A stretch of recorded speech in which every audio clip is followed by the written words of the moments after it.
Yeah, speaking of authenticity, right? Because yeah. I know that that's what you bring, being able to kind of draw that out of the people that you work with. You work with highly technical and analytical professionals, which by the sheer nature of their interests sometimes puts them into kind of a compartmentalized state, right? They have Hmm. a very specific way of speaking. They have a very specific way of communicating. They are very knowledge savvy in their arena, but they don't necessarily know how to perhaps share that information with other people in their industry or with their superiors, even share it with maybe people that they're coaching or working alongside.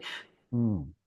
How how does your work how do you make your work so effective with those individuals? Because I find that really interesting. Yeah, it is. It's actually fascinating. And every single time I'm working with someone who's brilliant up here in whatever, usually a technical or analytical field of some kind, getting that information out to touch an audience is always it's like a chess game, you know. Mm, It's like, what moves does that person need to do?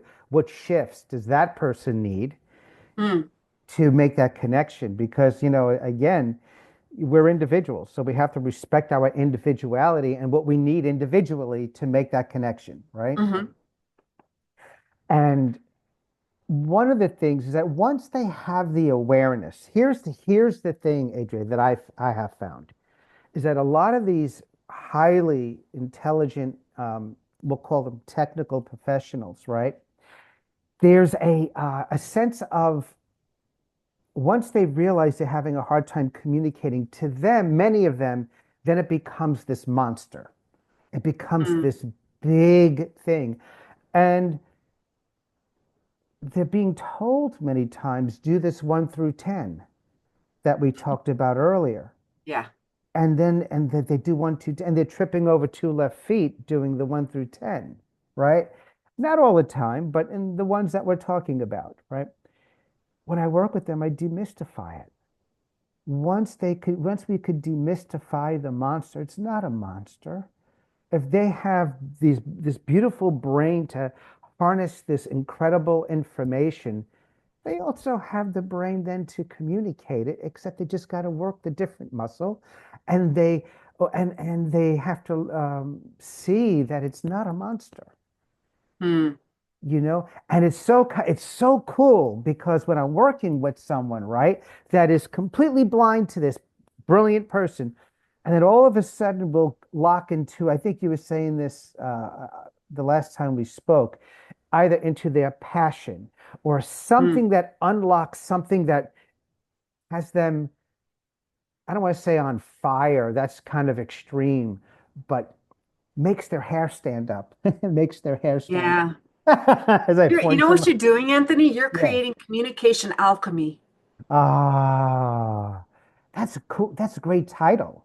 Communication alchemy. Yeah, let's trademark that right now. Yeah. Um, but that's what I mean. That's what in listening to what you're saying, I'm visualizing, right, in Yeah, my yeah. head these individuals that are extremely knowledgeable, right? They've got numbers running through their heads. They have data that's, clogging their pores. They've got all this stuff that they need and want to share on a level that is really attainable Yeah. for other individuals. And so I'm kind of seeing this potion being created, if you will, Yeah, it's of words and um, angles and perspective and leveraging somebody's strengths, right? That they oh might not yeah. even realize they have in being able to produce this communication piece.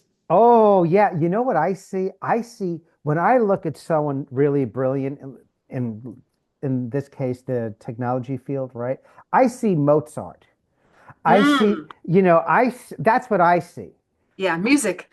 Yeah, but very complex music. Yeah, yeah, This is not, 3 chord kind of song. You know what I yeah. mean? No, you're Uh, seeing the entire orchestration. I know what you're seeing right now. You're seeing all the parts, you're seeing yeah. all the tempos, you're seeing all the, all the scales and the registers and the note variables and everything. Yeah. And Yeah. when you see that, and like they don't know that that's how I'm looking at them necessarily, right? But that's what I see when I'm looking at them. And then when you could kind of go in with to those different to the violin section, when you could go Hmm. into each of the sections and you could say, no, no, no, let's work through this blockage so you're liberated, so you're Yeah. free, so Yeah. you're open. All of a sudden, this wonderful information has a chance to really make an impact. I like that. I think that's really nice. So kind of on along those same lines, right? You run your Tech Metrics Communication Club. Um, and club sounds fun, right? So like, let's get together and have a cocktail and Right. talk about communication and things like that. But Yeah. how is that club, right? That collection of individuals coming together. How is that different than maybe other kinds of communication training? It's a great question, and thank you for asking. My pleasure. The A lot of technical people, they're really vulnerable. Hmm. They're vulnerable in that they've worked so much, they're so strong with one side of their, I'll call it one side of their brain, you know. They're Hmm. so strong when if the other side really isn't strong, that's a vulnerability. That's hard. And I find that, I am hell bent that any space I create must be safe. Hmm.